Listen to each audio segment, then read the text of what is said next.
Want to link your Facebook account to your Pokémon GO but don't know how?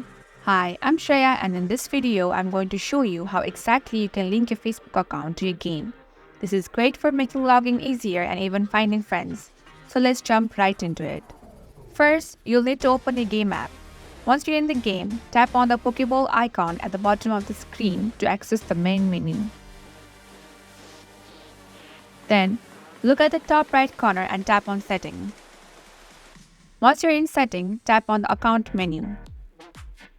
There, you'll find the Link Account section. This is where you'll be able to connect your game to different services like Google, Facebook, and even your Apple ID. Then, tap on the Facebook option.